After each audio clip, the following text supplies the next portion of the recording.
سنائیں گے صحابہ کی محبت کے ہمیشہ گیت گائیں گے کٹا دیں گے سر اپنا ان کی عزت اور عظمت پر زمانے میں انہی کے نام کا ڈنکا بجائیں گے زمانے میں انہی کے نام کا ڈنکا بجائیں گے جو دشمن ہے صحابہ کے وہ دشمن ہے محمد کے جو دشمن ہے صحابہ کے جو دشمن ہے صحابہ کے وہ دشمن ہے محمد کے جو دشمن ہے محمد کے وہی صحبت میں جائیں گے جو دشمن ہے محمد کے وہی صحبت میں جائیں گے صحابہ کی محبت کے ہمیشہ گیت گائیں گے کیا ہے عہد دل سے رابطہ ان کی سنائیں گے رضی اللہ عنہ کا ملا ترتیب کے تم کو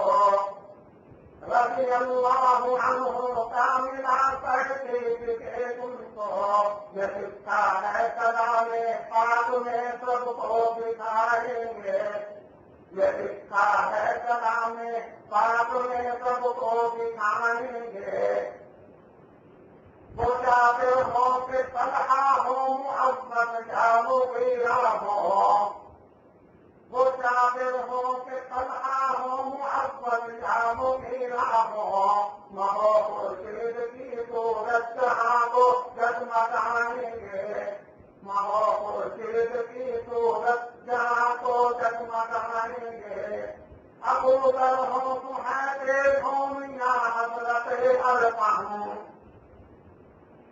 ابو ذر ہو صہیب ہو یا حضرت ارقم کبھی روشن ستارے ہیں زمانے کو بتائیں گے کبھی روشن ستارے ہیں زمانے کو بتائیں گے صحابہ کی محبت کے ہمیشہ گیت گائیں گے کیا ہے عہد دل سے سابقہ ان کی سنائیں گے وہ خالد ہو کہ حمزہ ہو سب پروانے ہیں محمد کے وہ خالد ہو جب صحابہ رضی اللہ عنہ کہا ہے تو رضی اللہ عنہ ہوتا ہے وہ خالد ہو کہ حمزہ ہو سب پروانے ہیں محمد کے قیامت میں خدا سے مرتبہ وہ آپ پائیں گے قیامت میں خدا سے مرتبہ وہ آپ پائیں گے نبی کی بیویاں ہیں مائیں کب ایمان والوں کی نبی کی بیویاں ہیں مائیں کب ایمان والوں کی نبی کی بیویاں ہیں مائیں کب ایمان والوں کی ہم ان کی عزت و عظمت کی خاطر سر کٹائیں گے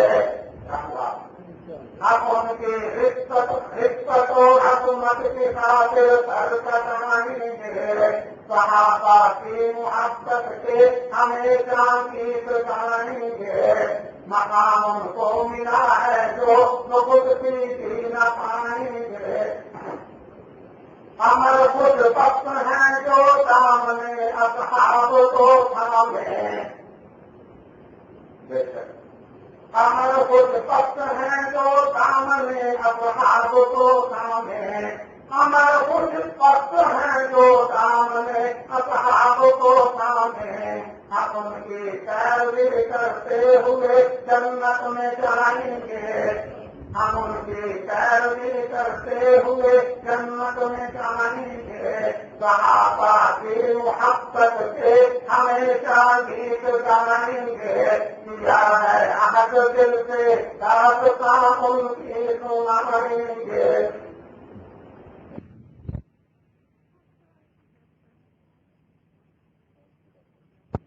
أكملت لكم دينكم وأتممت عليكم نعمتي ورضيت لكم الإسلام دينا.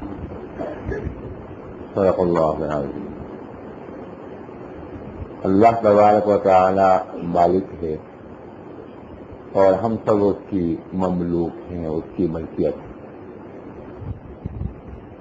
مملوک کی یہ ذمہ داری ہوتی ہے کہ وہ مالک کی مرضی اور اس کی منشا کے مطابق کام کرے۔ مالک دو ہیں، ایک مالک وہ ہے جو عارضی مالک ہے اور ایک مالک ہے جو حقیقی مالک ہے۔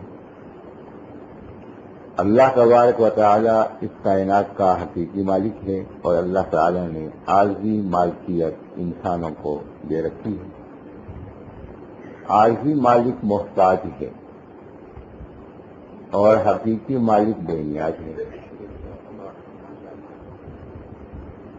عارضی مالک کی خواہش اور اس کی منشا کے مطابق چلنا یہ اس مالک کی ضرورت کے لیے، اور حقیقی مالک کے رضا کے لیے کام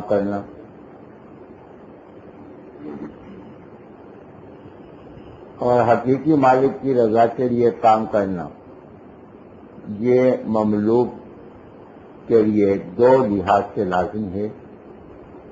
ایک مالک ہونے کی وجہ سے کہ وہ مالک ہے، اور دوسرا اس میں مالک کا مفاد نہیں، خود اپنا مفاد ہے۔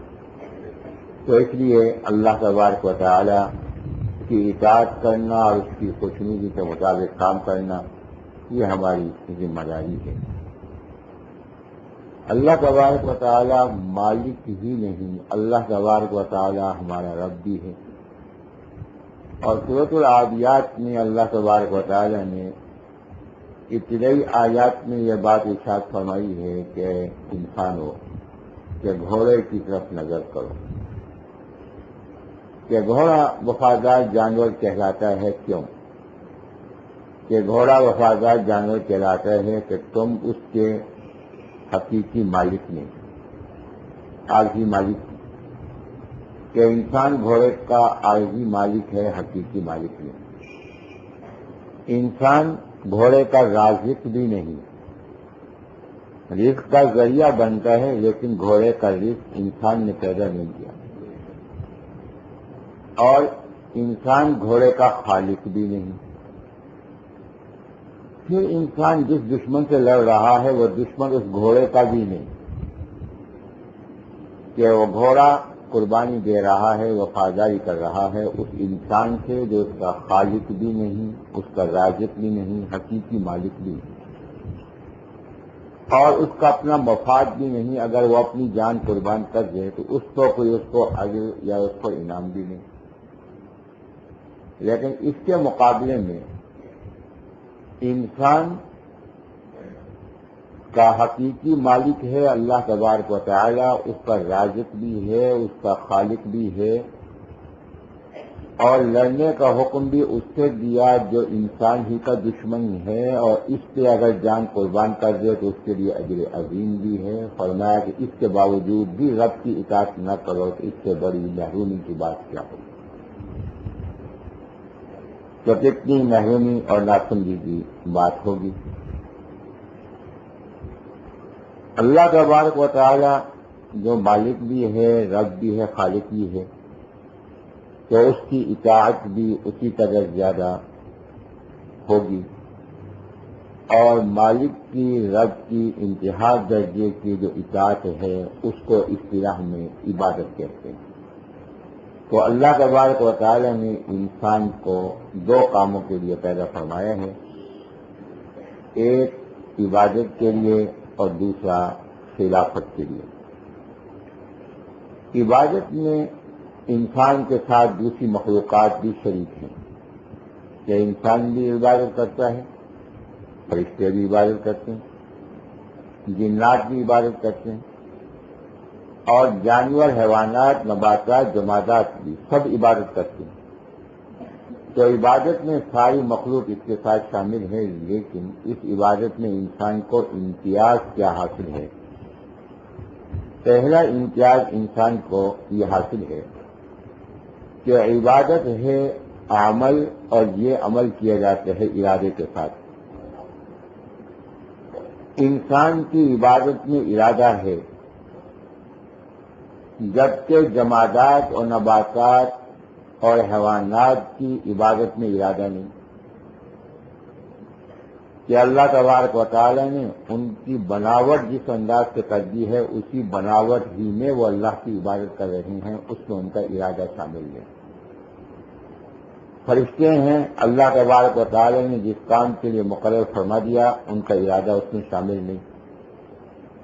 تو انسان کو اللہ تبارک و تعالی نے عبادت کا حکم دیا اور انسان اپنی ارادے کے ساتھ عبادت کرتے ہیں۔ اس کام میں صرف جنات اس کے ساتھ شریک ہیں، اس لیے اللہ تعالی نے بات فرمائی کہ وما خلقت الجن والانس الا لیعبدون، کہ میں نے جنات اور انسانوں کو عبادت کے لیے پیدا فرمایا۔ کہ جنات اور انسان یہ دو ایسی مخلوق ہیں جن کی عبادت میں ارادہ شامل ہے، باقی جتنی مخلوقات ہیں ان کی عبادت میں ارادہ شامل نہیں، تو اس لیے ان دو مخلوقات کا ذکر کیا، وگرنہ ساری مخلوقات اللہ تبارک و تعالی کی عبادت کر رہی ہیں۔ دوسری بات یا دوسرا امتیاز ہے وہ یہ ہے کہ عبادت کس کو کہتے ہیں؟ عبادت کے ذریعے تین ہیں، زبان سے عبادت التحیات، جسم سے عبادت الصلوات، مال سے عبادت الطیبات۔ تو عبادت کے ذریعے تین ہیں، زبان، جسم اور مال، اور انسان کی عبادت ان تینوں میں ہے۔ مال کی عبادت میں اس کے ساتھ کوئی شریک نہیں، کہ جانور ہیں مالی عبادت ان کی نہیں ہے، فرشتوں کی مالی عبادت نہیں، جنات کی مالی عبادت نہیں، اور یہ مالی عبادت جو ہے وہ صرف اور صرف انسان کی ہے۔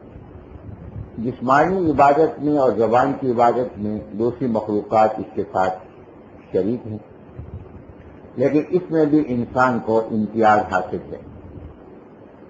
مثال کے طور پہ آپ دیکھیں، غور فرمائیں کہ جسمانی عبادت میں، بدنی عبادت میں سب سے جامع اور بنیادی عبادت نماز ہے۔ آپ دیکھیں کہ درخت ہیں، یہ قیام کی حالت میں نماز کی چار حالتیں ہیں، کھڑے ہونے کی حالت، جھکنے کی حالت، چہرہ زمین پر رکھنے کی حالت اور بیٹھنے کی حالت۔ تو نماز میں چار حالتیں ہیں، کھڑے ہونے کی حالت، جھکنے کی حالت، چہرہ زمین پر رکھنے کی حالت جس کو سجدہ کہتے ہیں، جھکنے کی حالت جس کو رکوع کہتے ہیں، اور بیٹھنے کی حالت جس کو قعدہ اور جلسہ کہتے ہیں، اور پہلی حالت کھڑے ہونے کی حالت جس کو قیام اور قومہ کہتے ہیں۔ تو رکوع سے پہلے کھڑے ہوں تو قیام ہے، رکوع کے بعد کھڑے ہوں تو قومہ ہے، دو سجدوں کے درمیان بیٹھیں تو جلسہ ہے، اور دو رکعت کے بعد تشہد کے لیے بیٹھیں تو یہ قعدہ ہے۔ وہ چار حالتیں ہیں، کھڑے ہونے کی حالت، جھکنے کی حالت، چہرہ زمین پر رکھنے کی حالت اور بیٹھنے کی حالت۔ جب آپ غور فرمائیں تو آپ دیکھیں گے کہ درخت ہیں یہ کھڑے ہونے کی حالت میں اللہ کی عبادت کر رہے ہیں، جانور ہیں، پرندے ہیں، یہ رکوع کی حالت میں اللہ کی عبادت کر رہے ہیں، اور کیڑے مکوڑے ہیں، حشرات الارض ہیں، یہ سجدے کی حالت میں اللہ کی عبادت کر رہے ہیں، اور پہاڑ ہیں اگر آپ غور سے دیکھیں تو یہ قعدے کی حالت میں اللہ کی عبادت کر رہے ہیں۔ جو حالت جس مخلوق کی ہے عبادت کی وہ اسی حالت میں رہے گا اور اس کی حالت کبھی نہیں ہوگی۔ اور نبی علیہ السلام نے یہ بات ارشاد فرمائی کہ جب میں معراج کے لیے گیا ہوں تو میں نے دیکھا ہے کہ فرشتوں کی ایک جماعت ہے جس کے بارے میں یہ بتایا گیا کہ جب سے یہ وجود میں آئے ہیں اس وقت سے لے کر قیامت تک یہ قیام کی حالت میں ذکر کریں گے، یہ جماعت ہے تو رکوع کی حالت میں ذکر کرے گی، یہ جماعت ہے جو سجدے کی حالت میں ذکر کرے گی، اور یہ جماعت ہے جو قعدے کی حالت میں ذکر کرے گی۔ لیکن اللہ تعالی نے انسان کو عبادت میں جامعیت عطا فرمائی کہ انسان ایک نماز میں یہ چاروں حالتیں اختیار کرے گا۔ تو یہ امتیاز ہے جو اللہ تبارک و تعالی نے انسان کو عطا فرمایا۔ اور اسی جسمانی عبادت میں ایک عبادت ہے روزہ، تو یہ انسان کی انفرادی عبادت ہے۔ روزے میں اس کے ساتھ کوئی مخلوق شریک نہیں، نہ جنات شریک ہیں اور نہ ہی فرشتے شریک ہیں اور نہ ہی دیگر مخلوقات اس عبادت میں اس کے ساتھ شریک ہیں۔ اس کے بعد پھر عبادت ہے حج کی عبادت۔ حج کی عبادت میں فرشتے ہیں، جنات ہیں، یہ صرف طواف میں اس کے ساتھ شریک ہیں، باقی معاملات میں اس کے ساتھ شریک نہیں ہیں. تو اس لحاظ سے بھی انسان کو ایک امتیاز حاصل ہے. اور خود اللہ تعالیٰ نے قرآن مجید میں یہ بات فرمائی کہ وَلِلَّهِ عَلَى النَّاسِ حِجُّ الْبَيْتِ مَنِ اسْتَطَاعَ إِلَيْهِ سَبِيلًا. وَلِلَّهِ عَلَى النَّاسِ کہ یہ جو حج فرض ہے یہ انسانوں پر ہے. تو اس لحاظ سے انسان کو امتیاز حاصل ہے کہ اس کا بیت اللہ سے تعلق اللہ تبارک و تعالیٰ نے قائم فرمایا ہے. پھر اس عبادت کے ساتھ ایک ذمہ داری ہے کہ عبادت کی دعوت دینا، کہ دوسروں کو عبادت کے کام میں لگانا، جس کو دعوت تبلیغ کہتے ہیں. جانور کو اس کی ضرورت نہیں، اس لیے کہ جانور اپنی فطرت سے رہتا ہے، اس لیے اس کو اس کی ضرورت نہیں ہے. فرشتوں کو اس کی ضرورت نہیں کہ وہ اللہ کے مطیع اور فرما بردار ہیں. جنات میں اس کی ضرورت ہے، اور جنات یہ کام کرتے بھی ہیں کہ دوسروں کو دعوت پہنچائیں، جیسا کہ قرآن مجید میں سورۃ الاحقاف میں آتا ہے، سورۃ الجن میں آتا ہے. جنات کرتے ہیں، لیکن جنات میں اور انسان میں ایک فرق ہے کہ یہ کام دعوت کا انسان بھی کرتا ہے، جنات بھی کرتے ہیں. تو انسان میں درد دل ہے اور جنات میں درد دل نہیں. اور یہی بات اللہ تعالی نے فرمایا کہ درد دل کے واسطے پیدا کیا انسان کو. یہ شاعر نے بھی درد نے عکاسی کی ہے کہ درد دل کے واسطے پیدا کیا انسان کو، ورنہ کاج کے لیے کچھ کم نہ تھے کروڑیاں. کہ اللہ کی اطاعت تو فرشتے کر رہے تھے، لیکن فرشتوں میں درد دل نہیں ہے کہ دوسرے جہاں عبادت کریں یا نہ کریں انہیں اس سے کوئی غرض نہیں. انسان میں اللہ نے درد دل رکھا ہے کہ پختہ ہے دوسرے کے لیے کہ یہ گمراہ کیوں ہو رہا ہے. اس لیے فرمایا کہ انسان دعوت و تبلیغ میں درد دل کی صفت رکھتا ہے. اس کے بعد اسی عمل میں، عبادت میں ایک عمل ہے جہاد کا. انسان جہاد کرتا ہے کس سے؟ اپنی ہی جنس سے، انسان سے. فرشتوں کو فرشتوں سے جہاد کرنے کی ضرورت نہیں. فرشتے جہاد کرتے ہیں کس سے؟ فرشتوں کو جہاں اللہ تبارک و تعالیٰ نے حکم دیا ہے ہلاکت کا، کس کو ہلاک کرنے کا؟ غیر فرشتوں کو. اور ان کے مقابلے میں غالب ہیں. جبکہ انسان جب مقابلہ کرے گا، جہاد میں آئے گا، تو سب سے پہلا جو نقصان ہے وہ بظاہر دنیاوی لحاظ سے وہ جان کا نقصان ہے. اور قرآن مجید میں بھی اللہ تعالیٰ نے بات ارشاد فرمائی فیقتل او یغلب کہ پہلے شہید ہونا ہے پھر غالب آنا ہے. فیقتل او یغلب کہ جب تک شہادتیں نہیں ہوں گی، قیمتی خون شامل نہیں ہوگا، غلبہ نصیب نہیں ہو سکتا. مجھے یاد ہے کہ یہاں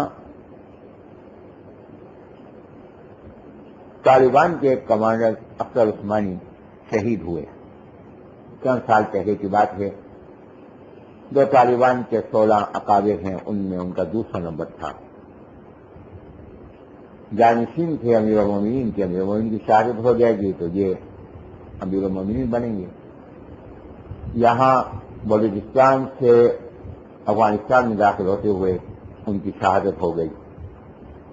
ایک نسیم کی انسان شہید ہوا تو پاکستان کے بعد علماء نے رابطہ کیا طالبان سے اور تعزیت کی کہ ایک نسیم کی انسان دنیا سے چلا گیا، اس شہادت پہ افسوس ہے. تو اس کا جو جواب انہوں نے دیا طالبان میں، انہوں نے کہا کہ یہ افسوس کی بات نہیں ہے بلکہ خوشی کی بات ہے کہ اللہ کی نصرت نازل ہونے والی ہے کہ جب تک قیمتی خون شامل نہ ہو اللہ کی نصرت اترا نہیں کرتی. تو لہٰذا فرمایا فیقتل او یغلب کہ پہلے شہید ہونا ہے، شہادت میں پیش کریں گے، قربانی دیں گے، اس کے بعد اللہ تبارک و تعالی غلبہ عطا فرمائیں گے. تو عبادت یہ نمائندگی ہے مخلوق کی کہ اس میں انسان کو امتیاز حاصل ہے اور اسی وجہ سے اس کو اشرف المخلوقات کہا جاتا ہے کہ اس کی عبادت جامع عبادت ہے اور بھرپور نمائندہ ہے یہ عبادت میں خالق کے سامنے.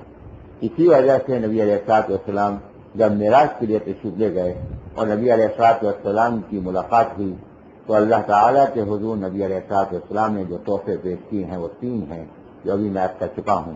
التحیات للہ والصلوات والطیبات کہ اللہ ہم تیرے حضور یہ پیش کرتے ہیں کہ میں اور میری امت قولی عبادت صرف اور صرف تیری کرے گی، مالی عبادت صرف اور صرف تیری کرے گی، اور جانی عبادت سے تیری کرے گی اور مالی عبادت سے تیری کرے گی. تو نبی علیہ الصلوۃ والسلام نے اس امت کی طرف سے پوری بنی نوع انسان کی طرف سے قل یا ایھا الناس انی رسول اللہ الیکم جمیعا کہ آپ تمام انسانوں کے نمائندے تھے، تمام انسانوں ہی کے نہیں بلکہ ساری مخلوقات کے نمائندے تھے. جب ساری مخلوقات کے نمائندے تھے تو نمائندگی میں آپ نے کیا پیش کیا؟ عبادت کو پیش کیا.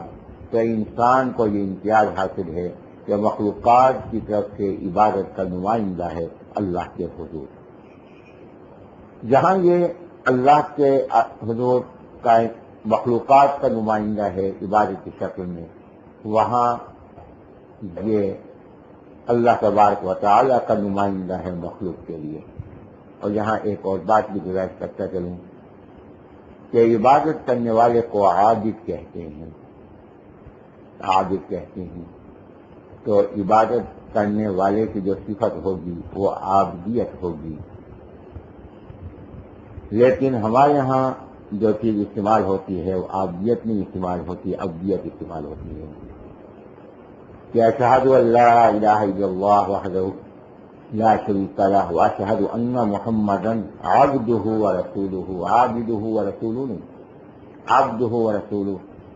کہ عابدیت اور عبدیت میں یہ فرق ہے کہ آپ دیکھیں کہ عابدیت میں درمیان میں الف ہے اور یہ الف گر گیا، عبدیت ہو گیا جس میں قرب کی طرف بھی اشارہ ہے اور عاجزی کی انتہا کی طرف بھی اشارہ ہے. تو اس لیے فرمایا کہ جب عابدیت اپنی انتہا پہ پہنچتی ہے تو اللہ تبارک و تعالیٰ کی رحمت بھی اپنی انتہا پہ پہنچتی ہے. نبی علیہ الصلوۃ والسلام کی عبدیت جب انتہا پہ پہنچ گئی تو اللہ نے فرمایا کہ سبحان الذی اسری بعبدہ، برسولہ نہیں فرمایا، بعبدہ کہ عبدیت اپنی انتہا پر تھی تو ہم نے حضرت کو بلندیوں کی انتہا تک پہنچا دیا. تو اللہ تبارک و تعالیٰ نے انسان کو جہاں مخلوق کی نمائندگی کے لیے پیدا فرمایا تو وہاں اپنی نمائندگی کے لیے پیدا فرمایا اور اللہ کی نمائندگی کو خلافت کہتے ہیں.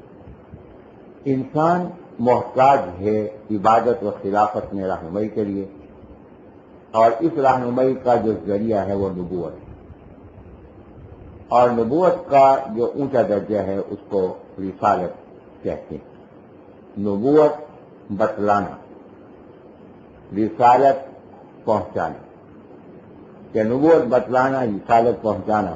تو نبی اور رسول میں فرق کیا ہے؟ اسی معنوی اعتبار سے فرق ہے کہ نبی تو ہر اس کو کہتے ہیں جس سے اللہ کا پیغام آئے اور وہ لوگوں کے سامنے اللہ کا پیغام پہنچائے اور ان کو بتلائے. اور رسول اس کو کہتے ہیں جس کو نئی شریعت دی گئی ہو یا نئی کتاب دی گئی ہو یا نئی قوم سے اس کا خطاب ہو، تو لہٰذا اس میں پورا ایک نظام پہنچانا ہوتا ہے، اس لیے اس کو رسول کہتے ہیں. تو نبی اور رسول میں یہ بنیادی فرق ہے. اب ہر نبی رسول نہیں، لیکن ہر رسول نبی ہوگا. تو جب ہر رسول نبی ہے تو ایک اشکال یہاں پیدا ہو رہا ہے کہ رسول تو جنات بھی ہوتے ہیں، رسول تو فرشتے بھی ہیں. کہ جبکہ نبی صرف انسان ہیں، نبوت میں انسان کے ساتھ کوئی شریک نہیں، رسالت میں انسان کے ساتھ فرشتے بھی شریک ہیں اور جنات بھی شریک ہیں. لیکن جنات رسول ہیں کس کے؟ اللہ کے نہیں. جنات رسول ہیں مخلوق کے رسول ہیں. کہ جو جنات اپنی قوم میں کام کر رہے ہیں وہ نبی پاک صلی اللہ علیہ وسلم کے رسول ہیں. کہ اللہ کے رسول نہیں بلکہ رسول ہیں رسول اللہ صلی اللہ علیہ وسلم کے. تو براہ راست اللہ کے رسول نہیں. فرشتے یہ اللہ کے رسول ہیں، لیکن انسانی رسول میں اور فرشتوں کے رسول میں تین فرق ہیں، تین باتیں. کہ انسانی رسول وہ ہے جو پیغام پہنچاتا ہے اور پیغام سمجھاتا ہے اور عمل کر کے دکھاتا ہے. اور جو فرشتہ رسول ہے وہ صرف پیغام پہنچاتا ہے، سمجھاتا بھی نہیں اور عمل کر کے دکھاتا بھی نہیں. اور اس سے ایک بات سمجھ میں آ گئی کہ آج کے دور میں ایک فتنہ اٹھا ہے جو یہ کہتا ہے کہ نبی علیہ الصلوۃ والسلام کا کام پیغام کا پہنچانا تھا، سمجھانا ان کی ذمہ داری نہیں تھی. تو فرشتے کا کام پیغام پہنچانا ہے، سمجھانا ذمہ داری نہیں. لیکن جو بشر ہے اس کی ذمہ داری ہے کہ وہ پیغام پہنچائے گا بھی، سمجھائے گا بھی اور عمل کر کے بھی دکھائے گا. اس لیے نبی پاک صلی اللہ علیہ وسلم نے یہ مکمل کام فرمایا. نبوت اور نبوت کا جو آغاز ہے اللہ کا پیغام پہنچانے کا، یہ آغاز سب سے پہلے انسان حضرت آدم علیہ نبیین علیہ السلام سے ہوا، اور اس سلسلے میں سب سے آخر میں ہمارے نبی حضرت محمد صلی اللہ علیہ وسلم تشریف لائے۔ نبی علیہ السلام اور انبیاء کرام علیہ السلام کو جو تشریف لانا ہے وہ انسان کی ہدایت کے لیے ہے، اور انسان کو ہدایت چاہیے کس کام کے لیے؟ انسان کو ہدایت چاہیے صراط مستقیم کی، کہ صراط مستقیم کیا ہے؟ یہ جنت میں جانے کا راستہ ہے، اور انسان کی زندگی کا مقصود یہی ہے کہ وہ اللہ کی خوشنودی کے اس مقام جنت میں داخل ہو جائے، اور اس کے لیے صراط مستقیم جاننا اس کے لیے ضروری ہے، اور اس صراط مستقیم پر چلنے کا جو انداز ہے اس کو دین اسلام کہتے ہیں۔ صراط مستقیم وہ راستہ ہے جو جنت کی طرف جا رہا ہے، اور اس راستے پہ جو چلنے کا انداز ہے وہ دین اسلام اس کو کہتے ہیں۔ اب یہ بات ہم نے سمجھنی ہے کہ دین کیا ہے۔ دین انسانی زندگی کا مکمل طریقہ ہے، اس کو دین کہتے ہیں۔ تو انسانی زندگی کا مکمل طریقہ جو ہے دین ہے۔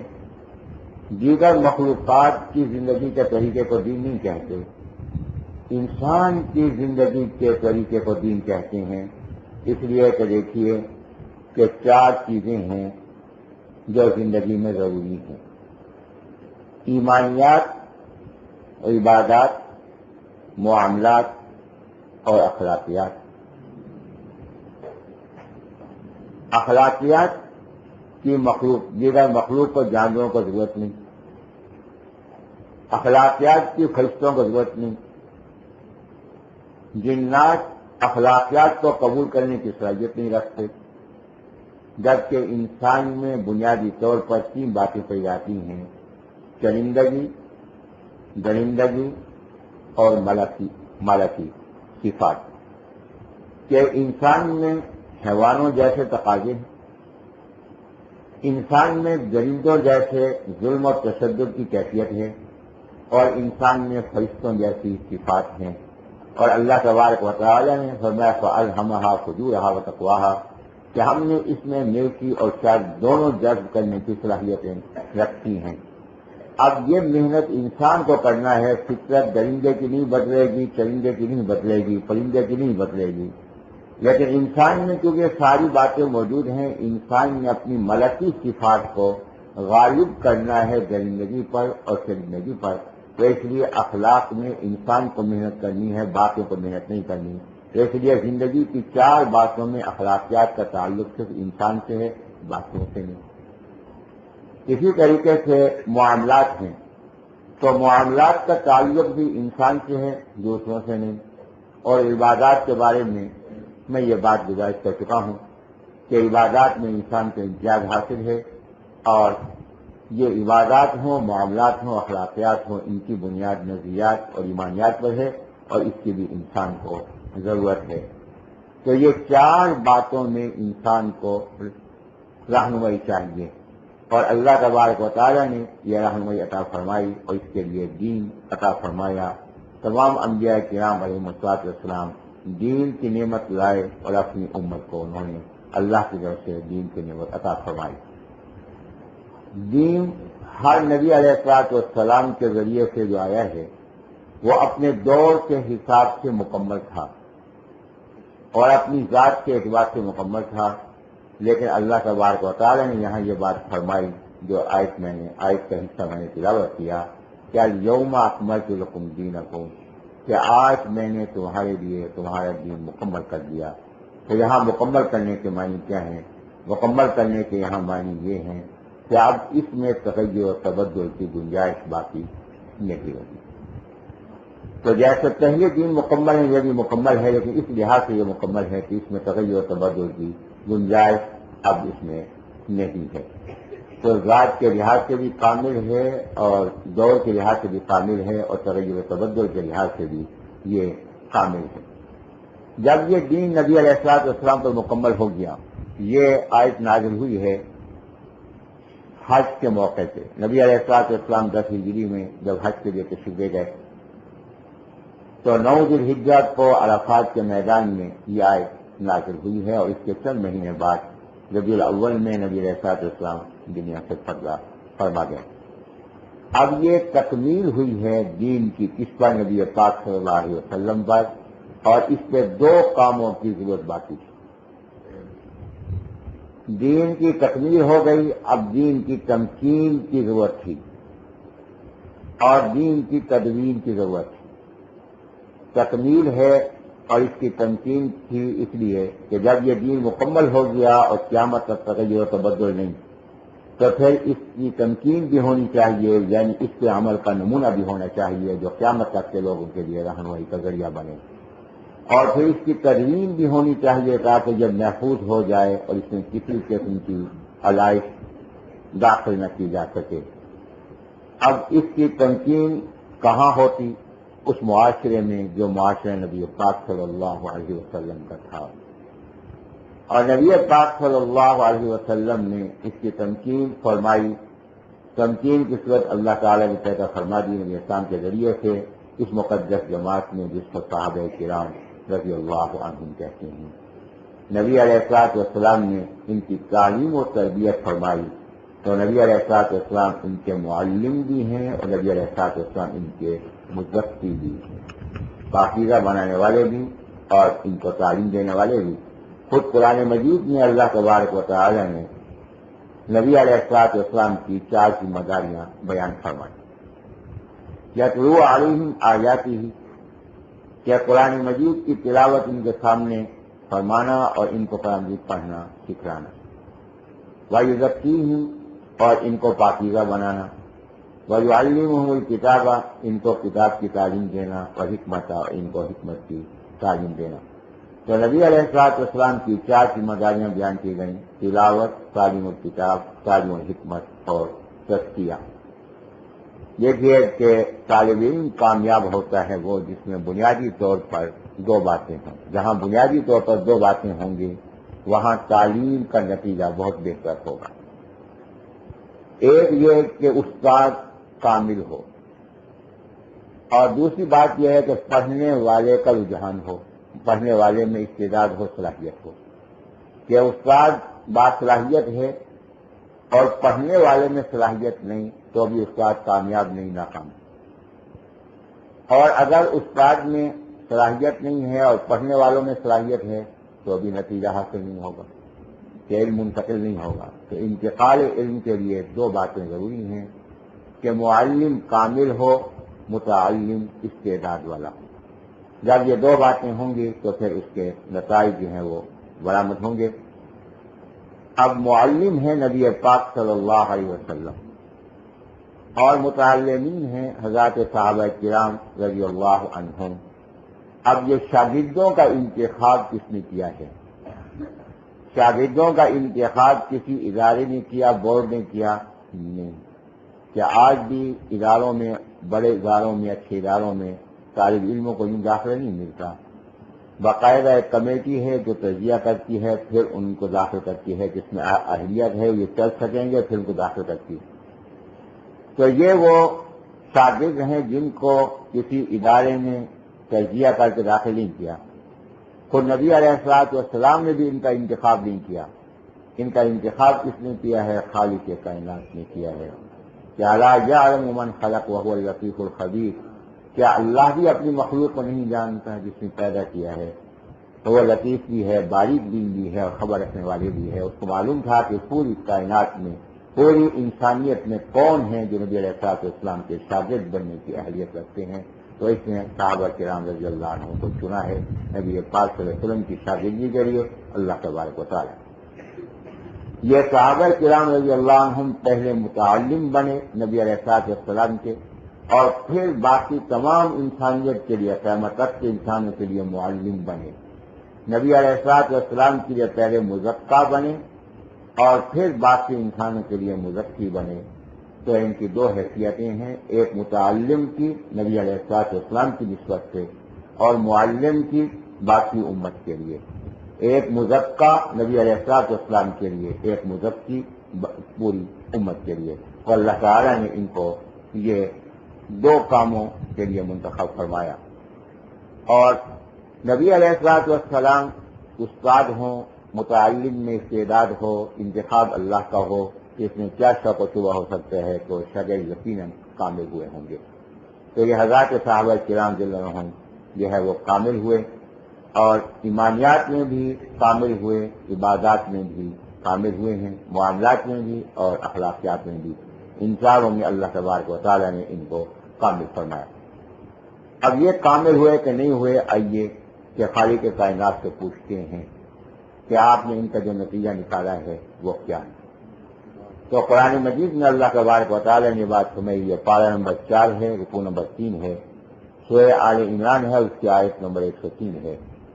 اعوذ باللہ من الشیطان الرجیم، بسم اللہ الرحمن الرحیم، واذکروا نعمت اللہ علیکم، واذکروا کہ صحابہ کرام رضی اللہ عنہم تم یاد کرو، نعمت اللہ، اللہ کی نعمت، علیکم جو تم پر ہوئی، کیا کہ اذ کنتم اعداء، جب تم ایک دوسرے کے دشمن تھے، فالف بین قلوبکم، پر اس نے الفت ڈال دی تمہارے دلوں کے درمیان، فاصبحتم، پس تم ہو گئے، بنعمتہ ہی، اس کے احسان سے، اس کے کرم سے، اس کے فضل سے، اخوانا، بھائی بھائی۔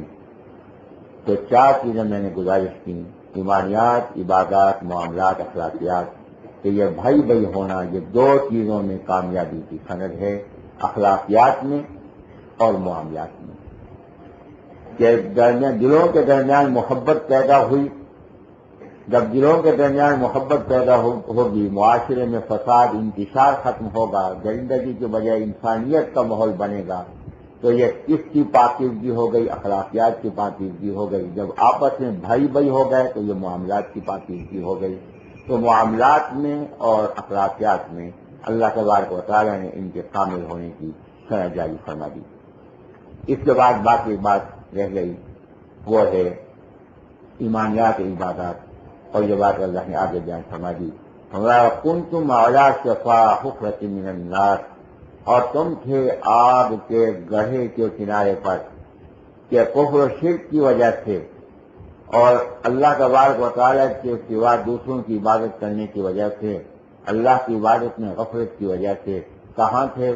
جہنم کے گڑھے کے کنارے پہ کھڑے ہوئے تھے، کہ موت کا ایک جھونکا آنا تھا جس نے تمہیں جہنم میں گرا دینا تھا، لیکن اللہ نے تم پر احسان کیا اور تمہاری اصلاح فرما دی، فانقذکم منہا، اور اس نے نجات دے دی تمہیں اس سے۔ کیوں نجات دی؟ کہ ایمانیات، عبادات نے تمہیں کامل بنا دیا۔ تو یہ سند ہے ایمانیات اور عبادات میں کامل ہونے کی، اور ساتھ اس بات کی خبر بھی ہو گئی کہ حضرات صحابہ کرام رضی اللہ عنہم جہنم کے کنارے سے اللہ تعالیٰ نے ان کو اٹھایا اور جنت کی بلندیوں تک ان کو پہنچا دیا۔ اس کی خبر اللہ نے دنیا کی زندگی میں عطا فرما دی۔ عبادات میں، ایمانیات میں حضرات صحابہ کرام رحم کو اللہ نے جب سند عطا فرمائی تو یہ نمونہ بن گئے پوری امت کے لیے۔ تو یہ نبی علیہ الصلوۃ والسلام کی سنت کی پہچان بھی بنے امت کے لیے، اور تعلیمات نبوت سے آگاہی اور اس پر عمل کا ذریعہ بھی ہے اس امت کے لیے، کہ حضرات صحابہ کرام رحم کے سوا نہ تو نبی علیہ الصلوۃ والسلام کی تعلیمات کا کوئی ذریعہ ہے ہمارے پاس، اور صحابہ کرام کے بغیر، اور نہ ہی ہمارے سامنے کوئی عمل کا نمونہ ہے۔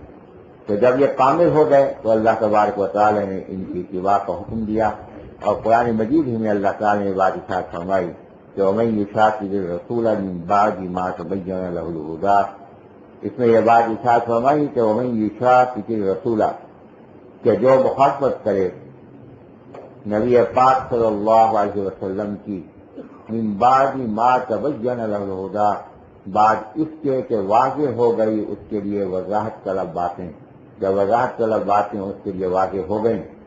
اب اگر کوئی مخالفت کرے گا نبی علیہ الصلوۃ والسلام کی، اب یہاں یہ بات سمجھنے کی ہے کہ یہاں فرمایا کہ من بعد ما تبین له الهدىٰ، کہ تبین ہو گیا، واضح ہو گئی، کہ واضح کس کے ذریعے سے ہوں؟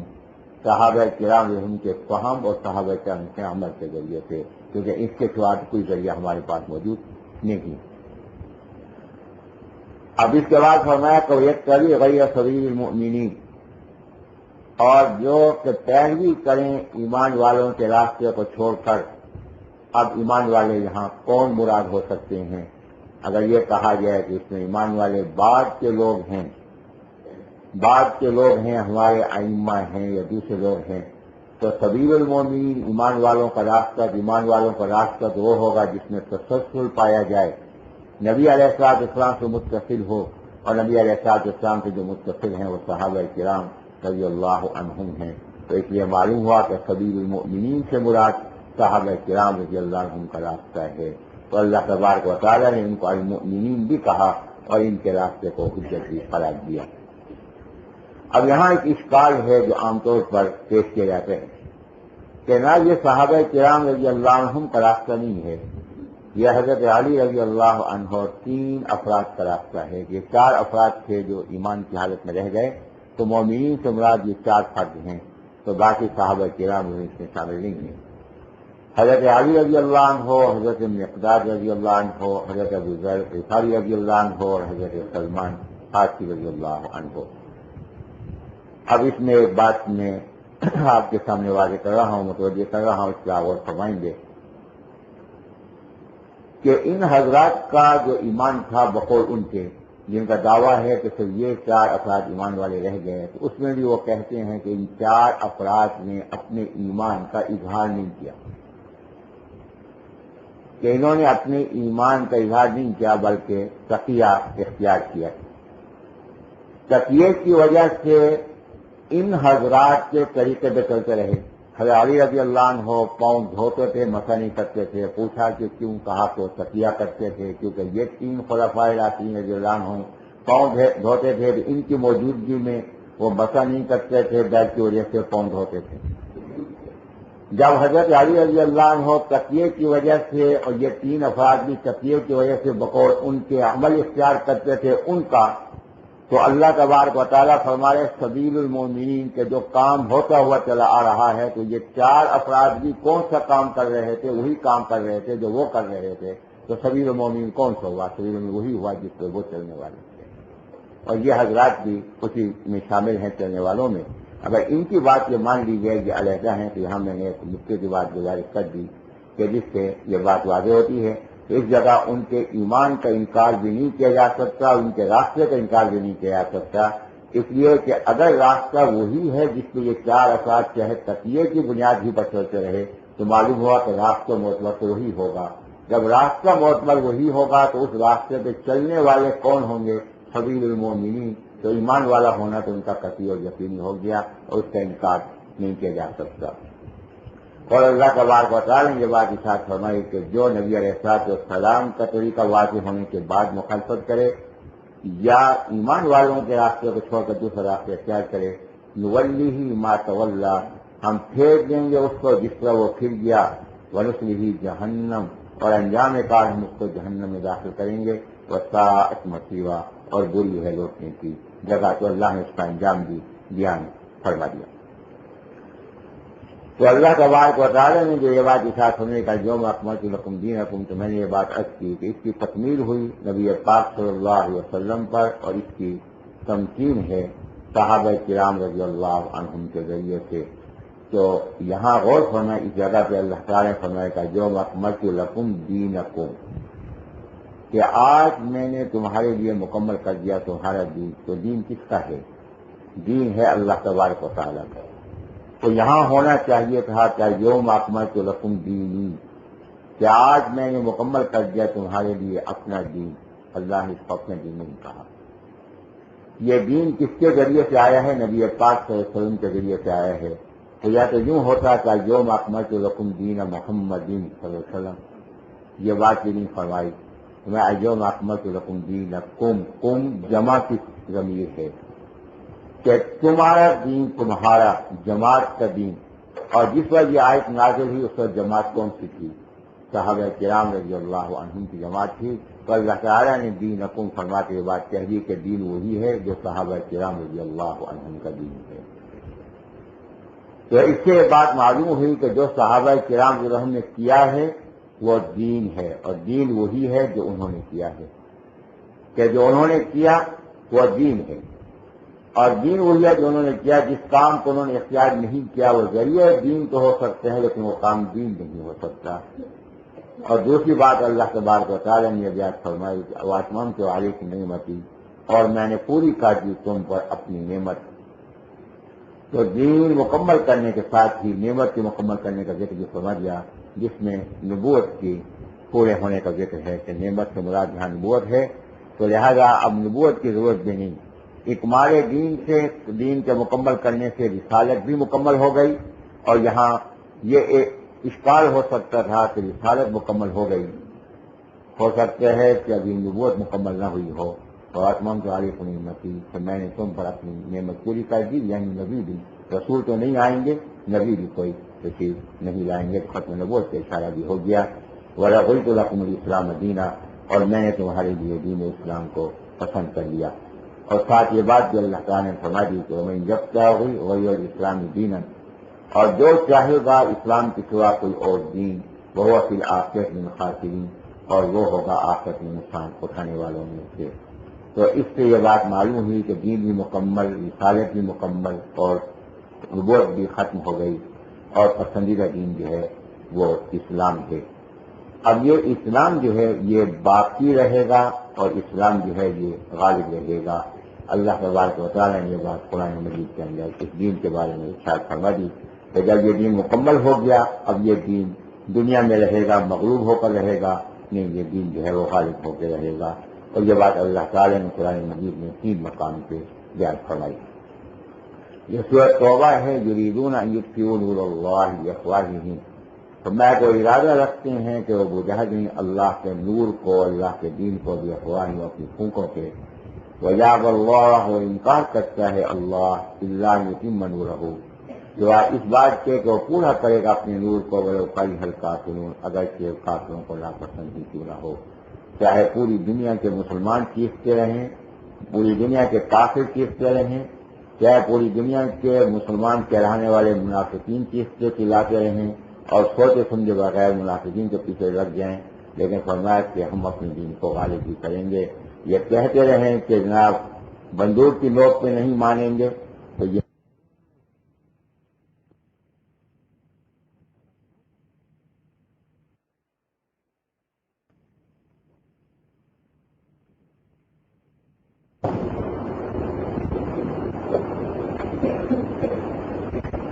وَالَّذِي أَرْسَلَ رَسُولَهُ بِالْهُدَىٰ، کہ وہی ہے کہ جس نے بھیجا اپنے رسول کو بالہدا، ہدایت کے ساتھ، ودین حق کی، اور دین حق کے ساتھ یظہرہ، تاکہ وہ غالب کر دے اسے علی الدین کلی، تمام دینوں پر، ولو کرہ المشرکون، اگر سے ناپسند کریں اس کو شرک کرنے والے مشرک۔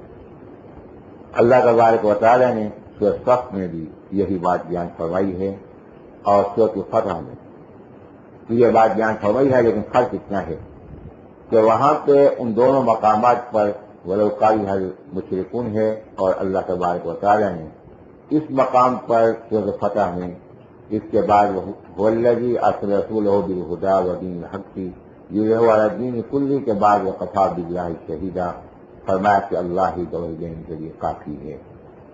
تو یہاں اللہ تبارک و تعالیٰ نے اس گواہی کے حوالے سے آگے جو بات بیان فرمائی کہ یہاں اشکال ہو سکتا تھا کہ کس رسول کا دین غالب ہوگا، تو آگے اس اشکال کو واضح کر دیا کہ محمد رسول اللہ، محمد صلی اللہ علیہ وسلم جو دین لائے ہیں یہی دین غالب ہوگا۔ اور آگے فرمایا کہ وکفیٰ باللہ شہیدا، کہ کافی ہے اللہ گواہی دینے والا۔ تو اللہ کی گواہی کس کے ذریعے سے ظاہر ہوگی؟ والذین معہ، کہ جو نبی علیہ السلام کے ساتھی ہیں، یہ گواہی ان کے ذریعے سے واضح ہوگی اور ان کے ذریعے سے ظاہر ہوگی۔ لیکن یہاں ایک اور بات قابل غور ہے کہ یہاں فرمایا کہ دین کا غلبہ، کہ اللہ تعالیٰ اپنے دین کو غالب فرمائیں گے۔ اب یہ دین کا غلبہ کیا ہے؟ کہ غلبہ دین کا 2 لحاظ سے ہو سکتا ہے۔ ایک غلبہ ہے دلائل اور براہین کے اعتبار سے، ایک غلبہ ہے حکومت اور اقتدار کے اعتبار سے۔ ہم جب پچھلی امتوں کے حالات قرآن مجید میں پڑھتے ہیں، ہم دیکھتے ہیں کہ امتیں دلائل و براہین کے لحاظ سے تو مغلوب ہو جاتی ہیں انبیاء کرام علیہ السلام سے، لیکن غلبہ انہیں کو حاصل رہتا ہے، اور وہ ظلم و تشدد کرتے ہیں اس غلبے کی بنیاد پر۔ حضرت موسیٰ علیہ نبیین علیہ الصلوۃ والسلام کے سامنے فرعون دلائل کے اعتبار سے بے بس ہو گیا کہ اللہ تعالیٰ کی طرف سے واضح نشانی معجزہ ایسا نمایاں ہوا کہ جادوگروں نے بھی اسلام قبول کر لیا، تو فرعون بے بس ہو گیا۔ لیکن کیا عملاً بے بس ہوا؟ عملاً بے بس نہیں ہوا۔ اس نے اس دلیل و برہان کے غلبے کو دور کرنا چاہا، مغلوب کرنا چاہا، کس سے؟ اپنی قوت سے، اپنے اقتدار سے، تو اپنے حکومت اور اقتدار کے غلبے کے ذریعے سے۔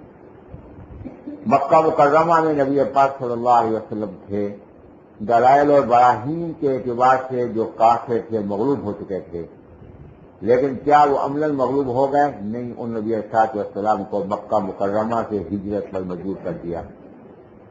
تو غلبہ اور اقتدار کب حاصل ہوا؟ غلبہ اقتدار تب حاصل ہوا جب نبی علیہ السلام مکہ مکرمہ میں فاتح کی حیثیت سے تشریف لائے۔ تو اس سے بات معلوم ہوئی کہ غلبہ جو ہے وہ حکومت و اقتدار کا غلبہ ہے، اور ہم یہ دیکھتے ہیں کہ حکومت و اقتدار کا غلبہ کس کے دور میں حاصل ہوا ہے۔ نبی علیہ السلام کے دور میں دو بڑی طاقتیں تھیں، ایک طاقت کیسر اور ایک طاقت کسریٰ کی، رومیوں کی اور مجوسیوں کی۔ نبی علیہ السلام تو غالب آ گئے، مکہ مکرمہ میں آپ کا غلبہ ہو گیا، لیکن یہ دو بڑی طاقتیں اپنی جگہ پر قائم رہیں۔ اور نبی علیہ السلام نے جب غزوہ خندق کے موقع پہ کدال مارا ہے اور چٹان کا ایک تہائی حصہ ٹوٹا اور اس سے روشنی نکلی، پھر دوسرا کدال مارا، پھر تیسرا مارا، تو حضرت فرمایا کہ میں نے مدائن کے محلات دیکھے، میں نے یمن کے دروازے کو دیکھا، میں نے شام کے محلات دیکھے۔ تو اس کی تعبیر حضرت نے خود فرمائی کہ اللہ تبارک و تعالیٰ ان علاقوں کی فتوحات سے ہمیں سرفراز فرمائے گا۔ اب نبی علیہ السلام کے دور میں ان علاقوں کی فتوحات نہیں ہوئی، مکہ مکرمہ فتح ہوا ہے، یمن کا کچھ حصہ فتح ہوا ہے، باقی یمن فتح نہیں ہوا، کیسر کا علاقہ ملک شام فتح نہیں ہوا، ملک ایران فتح نہیں ہوا۔ ان فتوحات کا آغاز صدیق اکبر رضی اللہ عنہ کے دور میں ہوا ہے، اور اس کی تکمیل حضرت عمر رضی اللہ عنہ کے دور میں ہوئی ہے، اور اس سے آگے کا جو اضافہ ہے وہ عثمان غنی رضی اللہ عنہ کے دور میں ہوا ہے۔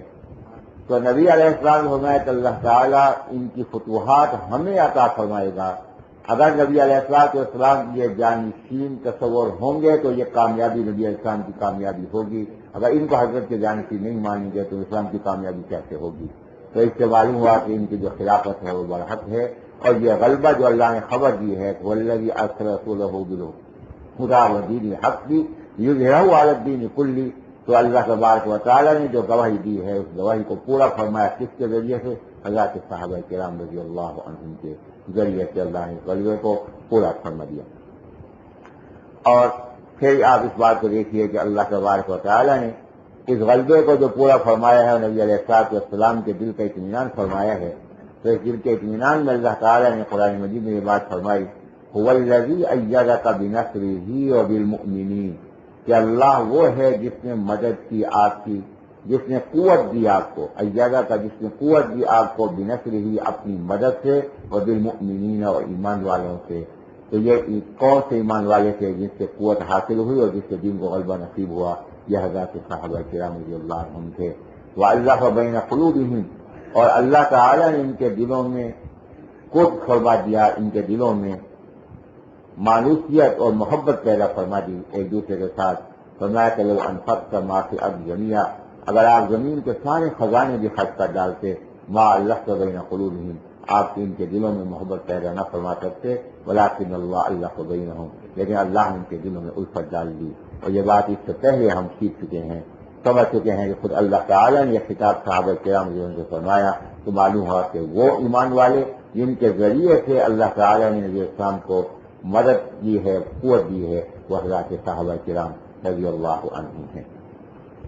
ان تمام باتوں کو جو میں نے گزارش کی اگر آپ اپنے سامنے رکھیں تو ایک نتیجہ نکلتا ہے۔ نتیجہ یہ ہے کہ دین اسلام جس کے ہم مکلف ہیں، یہ دین اسلام کیا ہے؟ انسانی زندگی کا وہ طریقہ جو ہمیں اللہ تبارک و تعالیٰ نے عطا فرمایا نبی علیہ السلام کے ذریعے سے، انسانی زندگی کا وہ مکمل طریقہ جو اللہ تعالیٰ نے انسانوں کو نبی علیہ السلام کے ذریعے سے عطا فرمایا، اور صحابہ کرام رضی اللہ عنہم نے اس پر عمل کر کے دکھایا، اس کو دین اسلام کہتے ہیں۔ تو یہ باتیں جو میں نے گزارش کی ہیں ان کا حاصل یہ گفتگو ہے جو بطور کی صورت میں نے گزارش کی کہ دین اسلام کیا ہے، انسانی زندگی کا وہ مکمل طریقہ جو کس نے دیا، اللہ تبارک و تعالیٰ نے کس کو دیا، انسانوں کو کس کے ذریعے سے دیا، نبی علیہ السلام کے ذریعے سے، اور اس کا عملی نمونہ کس نے پیش کیا، حضرات صحابہ کرام رضی اللہ عنہم نے۔ یہی وجہ ہے کہ حضرت عبداللہ بن مسعود رضی اللہ عنہ کی ایک حدیث ہے کہ انہوں نے صحابہ کرام رضی اللہ عنہم کی پیروی کی تلقین فرمائی ہے۔ اور یہاں ایک بات گزارش کر دوں کہ ابن مسعود رضی اللہ عنہ کون تھے۔ حضرت ابن مسعود رضی اللہ عنہ یہ مکہ مکرمہ سے ان کا تعلق ہے۔ نبی علیہ السلام نے ابھی اعلان نبوت عام نہیں فرمایا تھا، خواص کو دعوت دے رہے تھے۔ ابو بکر صدیق رضی اللہ عنہ کے ساتھ نبی علیہ السلام تشریف لے جا رہے تھے تو راستے میں نبی علیہ السلام کو پیاس محسوس ہوئی۔ نبی پاک صلی اللہ علیہ وسلم کی پیاس کی کیفیت کو صدیق اکبر رضی اللہ عنہ برداشت نہ کر سکے تو انہوں نے کہا کہ حضرت سامنے ایک چرواہا ہے نوجوان، اس کے بعد بکریاں ہیں، وہاں چلتے ہیں اور اس سے دودھ لیتے ہیں۔ وہاں پہنچے تو عرب کے رواج تھا مہمان نوازی کا، تو صدیق اکبر رضی اللہ عنہ نے اس نوجوان سے جو 19-20 سال کا نوجوان تھا اس سے کہا کہ تمہارے پاس دودھ ہے؟ اس نے کہا کہ ہاں دودھ والی بکریاں تو ہیں میرے پاس، لیکن میں آپ کو دے نہیں سکتا، اس لیے کہ میں ان کا مالک نہیں ہوں، میں خادم ہوں۔ عرب کے رواج کے مطابق اگر میں آپ کو دے دوں تو میرے مالک کو اعتراض کوئی نہیں ہوگا، لیکن میں اس کو دیانت کے خلاف سمجھتا ہوں کہ میں نے اس سے اجازت نہیں دی، اس لیے میں آپ کو دودھ نہیں دے سکتا۔ نبی علیہ السلام نے فرمایا کہ ایسی بکری بھی ہے جو پوری بکری نہ بنی ہو، بکری بننے کے قریب ہو۔ اس نے کہا کہ حضرت ایسی تو بہت سی ہیں، فرمایا کہ ایک لے آؤ۔ وہ نوجوان گیا، ایک بکری کو پکڑ کے لے آیا۔ نبی پاک صلی اللہ علیہ وسلم فرمایا کہ بچپن دو، اس نے بچپن دیا۔ حضرت نے اس بکری کے تھنوں کو ہاتھ لگایا، تھن بڑے ہو گئے اور بسم اللہ پڑھ کے حضرت نے ان کو دوہنا شروع کیا تو بچپن دودھ سے بھر گیا۔ نبی علیہ السلام نے خود بھی دودھ پیا، حضرت صدیق کو رضی اللہ عنہ نے دودھ پیا، باقی اس نوجوان کو دے دیا۔ نبی علیہ السلام وہاں سے چلنے لگے تو نوجوان نے کفر پکڑ لیا، کہنے لگے حضرت یہ جو کام آپ نے کیے تو ہماری ضرورت کا کام ہے، تو یہ مجھے بھی سکھلا دیں۔ حضرت فرمایا کہ یہ کام بغیر صحبت کے حاصل نہیں ہو سکتا۔ کہا کہ پھر حضرت جہاں آپ تشریف رکھیں ویسا بیٹھ گئے۔ وہ گیا اور نوجوان اپنے مالک کو بلا کر لایا اور اس نے کہا کہ اپنی بکریاں گن لو اور میرا حساب کر دو، مجھے فارغ کر دو، میں اب اس کی صحبت میں، ان کی صحبت میں رہوں گا۔ حساب ہو گیا، فارغ ہو گیا تو اس نے نوجوان نے پوچھا ان سے اپنے مالک سے کہ مجھ سے کوئی شکوہ تو نہیں آپ کو؟ اس نے کہا کہ ہاں ایک شکوہ ہے۔ تو کہا کہ کیا کہنا چاہتا ہے؟ تجھ جیسا دیانتدار ملازم مجھے کہاں سے ملے گا، یہ شکوہ ہے۔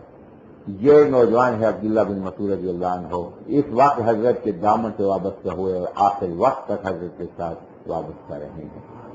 تو یہ عبداللہ بن مسعود رضی اللہ عنہ کوفہ میں تشریف لائے حضرت عمر رضی اللہ عنہ کے حکم پر۔ حضرت عمر رضی اللہ عنہ نے اہل کوفہ کو لکھا کہ میں تمہارے مقابلے میں تمہاری ضرورت کے لیے ایثار کر رہا ہوں، تمہارے مقابلے میں میں سمجھتا ہوں کہ میرے پاس رہنے چاہیے، میں ان سے استفادہ کروں، لیکن میں ایثار کر رہا ہوں، تمہارے پاس بھیج رہا ہوں، ان کی قدر کرنا۔ اللہ کا نظام ہے کہ ابن مسعود رضی اللہ عنہ کی قدر کی اہل کوفہ نے، ان کے شاگردوں کی کثیر تعداد ہے اور اس کثیر تعداد ابن مسعود رضی اللہ عنہ کا علم بھی محفوظ کیا۔ تو یہاں ایک اور بات عرض کرنے لگا ہوں، یہ باتیں آگے انشاءاللہ مزید تفصیل سے آئیں گی کہ یہاں ابن مسعود رضی اللہ عنہ کے شاگردوں نے ابن مسعود رضی اللہ عنہ کا علم بھی محفوظ کیا اور حضرت علی رضی اللہ عنہ کا علم بھی محفوظ انہی شاگردوں نے کیا ہے۔ تو حقیقی علم یہی ہے کہ جو ابن مسعود رضی اللہ عنہ کے شاگردوں نے محفوظ کیا ہے، علی رضی اللہ عنہ کا جو حقیقی علم ہے وہ یہی علم ہے، اور یہی علم جو ابن مسعود کے شاگردوں نے محفوظ کیا ہے صرف ان دو سے نہیں بلکہ ان میں کثیر تعداد ان کی ہے جو مدینہ منورہ گئے، اور حضرت عمر رضی اللہ عنہ کا علم بھی انہوں نے محفوظ کیا، اور کوفہ میں 1050 صحابہ کرام تشریف لائے جن میں 300 بیعت رضوان میں شریک ہونے والے اور 24 کے جو غزوہ بدر میں شریک ہونے والے تھے، ان تمام کے علم کو محفوظ کیا، اور یہی علم محفوظ ہوا دوسری محفل میں آ کے حضرت امام حنیفہ رحمۃ اللہ علیہ کو، اور آج انہی کا جمع کیا علم فقہ حنفی کے نام سے معلوم ہے۔ تو یہ علی رضی اللہ عنہ کا جو علم ہے وہ فقہ جعفریہ میں نہیں ہے، وہ میں یاد کرنا چاہ رہا تھا کہ یہ علم فقہ حنفی میں ہے۔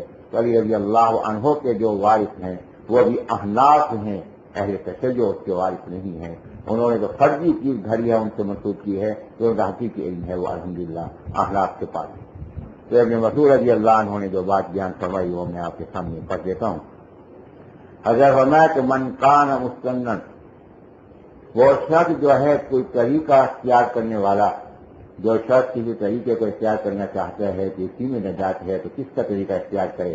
تو میں کہ فلیستنّ، چاہیے کہ وہ طریقہ اختیار کرے بھی اصحاب محمد صلی اللہ علیہ وسلم، نبی علیہ الصلوۃ والسلام کے صحابہ کرام رضی اللہ عنہم کا۔ کیوں؟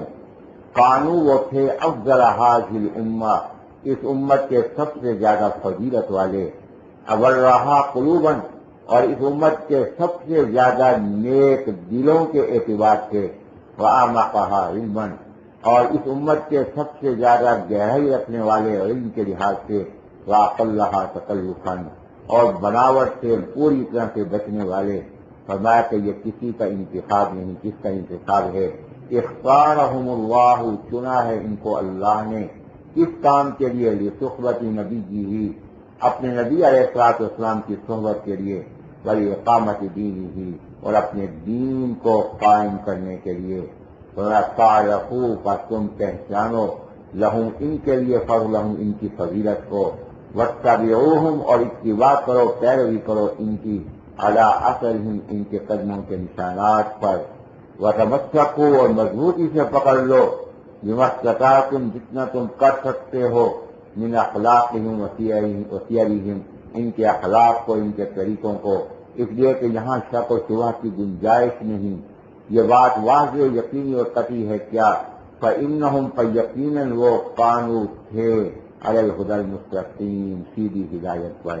تو یہاں تو بھٹکنے کا امکان بھی موجود نہیں ہے، اسی طریقے سے اپنے آپ کو وابستہ کر لو۔ اب جب نبی علیہ الصلوۃ والسلام کا دین انہی کے ذریعے سے قائم ہوا، اور امت کے لیے نبی علیہ الصلوۃ والسلام کی تعلیمات کا ذریعہ یہی صحابہ کرام رضی اللہ عنہم ہیں، تو اس لیے آپ سوچیں تو عقل ایک نتیجہ نکالے گی کہ اہل باطل کا نشانہ بھی انہی کو ہونا چاہیے، کہ اہل باطل کا نشانہ بھی صحابہ کرام رضی اللہ عنہم کی جماعت کو ہونا چاہیے۔ اور اس وقت جو آپ کے پاکستان کے اندر جو چند فتنے ہیں ان اعتبار سے آپ دیکھ لیں تو اس وقت قادیانیت کا نشانہ بھی صحابہ کرام رضی اللہ عنہم، پرویزیت کا نشانہ بھی صحابہ کرام رضی اللہ عنہم، غیر مقلدیت کا نشانہ بھی صحابہ کرام رضی اللہ عنہم، اور شیعیت کا نشانہ بھی صحابہ کرام رضی اللہ عنہم۔ قادیانیت کا نشانہ کیسے؟ کہ قادیانیت کا دعویٰ ہے کہ خاتم النبیین کے معنی ہیں نبوت کی مہر لگانے والے، کہ جو شخص جس قدر نبی علیہ الصلوۃ والسلام کی اطاعت میں پختہ ہوگا اس قدر حضرت کے قریب ہوگا، اور جو کامل اطاعت کرنے والا ہوگا اس میں مہر لگے گی نبوت کی اور وہ نبی ہو جائے گا۔ اور اس کے اندر آپ دیکھیں کہ دو قباحتیں ہیں، ایک یہ کہ خاتم النبیین کے مفہوم میں تبدیلی کر دی، یہ الہاد کا کفر ہے، اس کو کفر الہاد کہتے ہیں، اور دوسرا نبی علیہ السلام کے صحابہ کرام رضی اللہ عنہ کے کامل الاطاعت ہونے کی نفی کی ہے، کہ قادیانی تو ان کی اطاعت کرنے والا ہے، صحابہ کرام رضی اللہ عنہم جن کی اطاعت کے بارے میں خود اللہ نے سند جاری فرما دی، ان کی اطاعت کی نفی ہے کہ اطاعت سے اگر نبی بنتا ہے تو سارے صحابہ کرام رضی اللہ عنہ کو نبی ہونا چاہیے تھا۔ لہذا جب نبی ایسا فرمایا کہ اگر میرے بعد کوئی نبی ہوتا تو عمر رضی اللہ عنہ ہوتے، تو اس سے بات معلوم ہو گئی کہ حضرت کے نبوت کا دروازہ بند ہو گیا۔ تو یہاں ایک بات اور بھی سمجھنے کی ہے، تو حضرت نے یہ بات کیوں فرمائی کہ اگر میرے بعد کوئی نبی ہوتا تو عمر رضی اللہ عنہ ہوتے؟ اللہ تعالیٰ نے وحی کے ذریعے سے غالباً یہ خبر دے دی ہوگی کہ حضرت جو نبوت کا کام ہے وہ عمر رضی اللہ عنہ کریں گے۔ نبوت کے کاموں میں کام یہ بھی ہے کہ شریعت کی وضاحت کرنا، اور عمر رضی اللہ عنہ کے دور میں شریعت کے بہت سے احکامات کی وضاحت ہوئی، طلاق کا مسئلہ ہے، طلاقی کا مسئلہ ہے، اور نماز جنازہ کی تکبیروں کا مسئلہ ہے، تو کتنے مسائل ہیں جو ان کے دور میں واضح ہوئے ہیں. تو ان سے کام ہونا تھا تو اللہ تعالیٰ نے نبی اسلام کی زبان مبارک سے تو امت کو تلقین فرما دی کہ دیکھو تم رضی اللہ عنہ نے جو ان کاموں کو کیا ہے اسے غیر نبی کا کام سمجھ کے نظر انداز نہ کرنا، اس کو اسی طرح قبول کرنا جس طرح کے نبوت کی تعلیمات کو تم قبول کرتے ہو. لہذا یہ ہے قادیانیت کا حملہ کہ ان کی اطاعت کی نفی کی ہے. اور پرویزیت کا جو حملہ ہے وہ یہ ہے کہ پرویزیت نے صحابہ کرام رضی اللہ عنہم کی روایت قبول کرنے سے انکار کیا ہے اور ان کے فہم اور ان کے عمل کو قبول کرنے سے انکار کیا ہے، تینوں کو ناقابل اعتبار قرار دیا ہے. قادیانیوں نے صحابہ کرام رضی اللہ عنہم کے عمل کو یعنی ان کی اطاعت کو ناقابل اعتبار کہا. پرویزیوں نے صحابہ کرام عنہم کی روایت، فہم اور عمل تین کو ناقابل اعتبار قرار دیا. اور اس کے مقابلے میں جو غیر مقلدیت ہے انہوں نے صحابہ کرام رضی اللہ عنہم کی روایت کو تو قابل اعتبار کا مانا مگر ان کے فہم اور عمل کو ناقابل اعتبار کہا. اور اس کے بعد جو شیعیت ہے اس نے صحابہ کرام رضی اللہ عنہم کے مکمل ایمانی وجود ہی کا انکار کر دیا ہے. یہ اپنی انتہا پہ جا کے پہنچے ہیں. اور اگر آپ دیکھیں کہ ان کے پس پردہ کون سی قوتیں ہیں تو اس پہ آپ غور فرمائیں. اگر تاریخی اعتبار سے قادیانیت ہے، قادیانیت میں غلام و قادیانی یہ غیر مقلد تھا اور اس کے جو مربی ہیں جو اس کو نبی بنانے والے وہ عیسائی ہیں. تو اس سے بات معلوم ہوئی کہ یہ قادیانیت کے پس پردہ اہل کتاب ہے.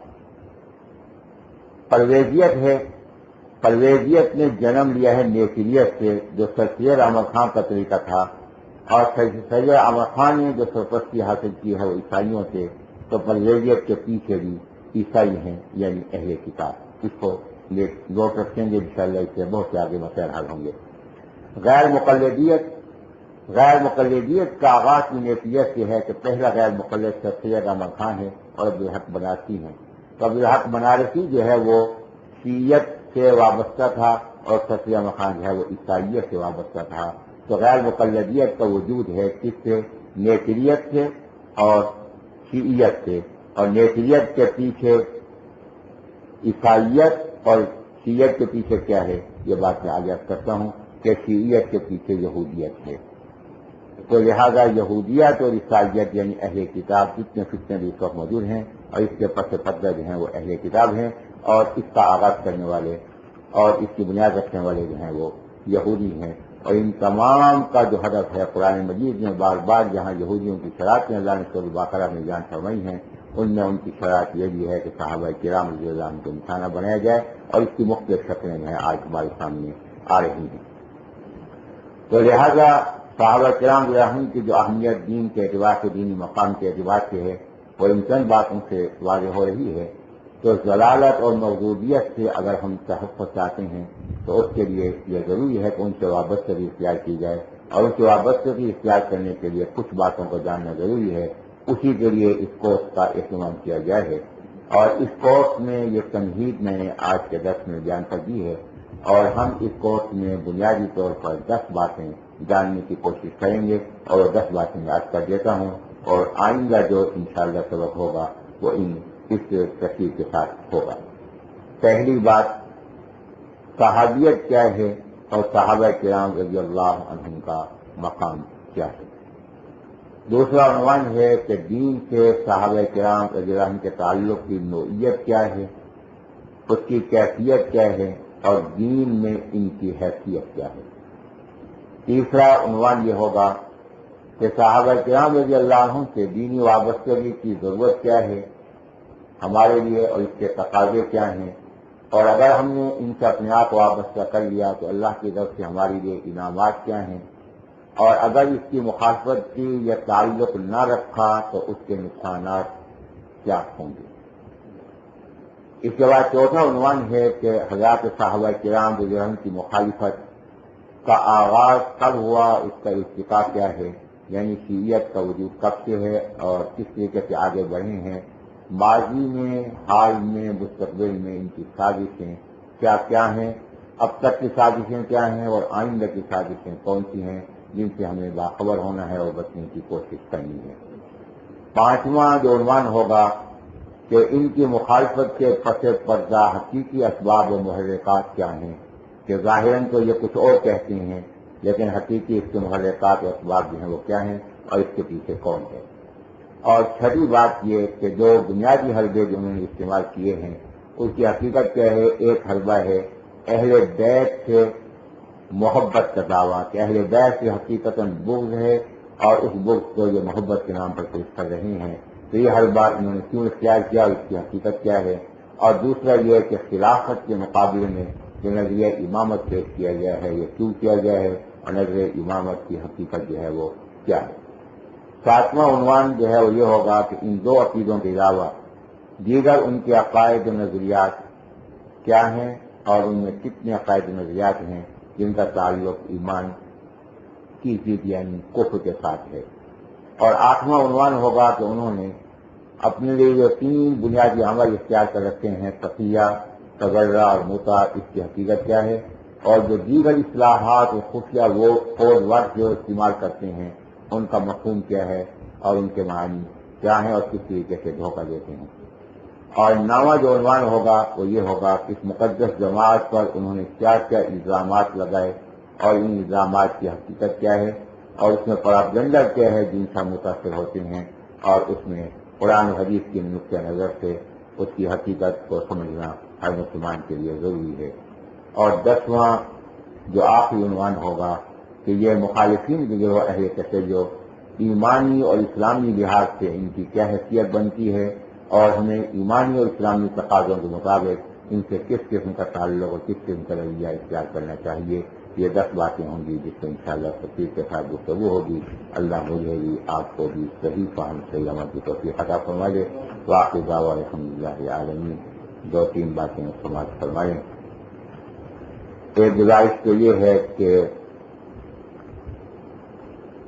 ایک فضا ہے، ایک ماحول ہے، ایک ذہن بنا ہوا ہے اور ذہن بنتا ہے ماحول سے، لیکن اکابر کی یہ کوشش رہی ہے اور یہ خواہش تھی کہ ایسے تربیتی پروگرام ہونے چاہیے جس سے کم دلائل سے ہم اس قدر مزین ہو سکیں کہ دوسروں کو ہم دلائل سے قائل کر سکیں اور دوسروں کی ہدایت کا ذریعہ بن سکیں اور گمراہ ہونے سے ان کو بچانے میں کچھ اللہ تعالیٰ کے ہاں قبولیت و مقبولیت حاصل کر سکیں۔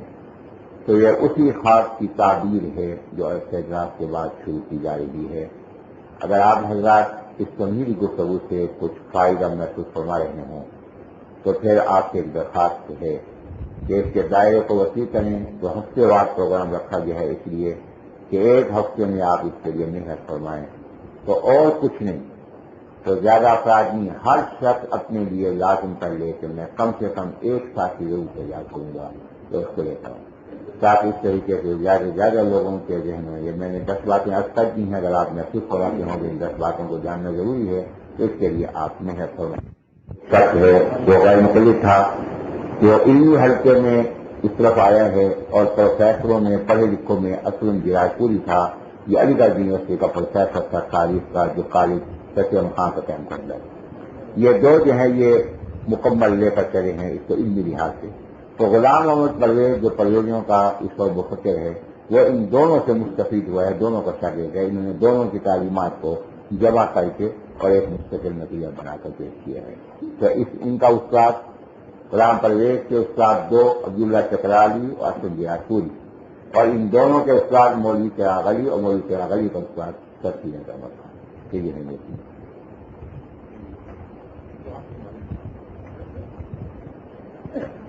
الحمدللہ رب العالمین۔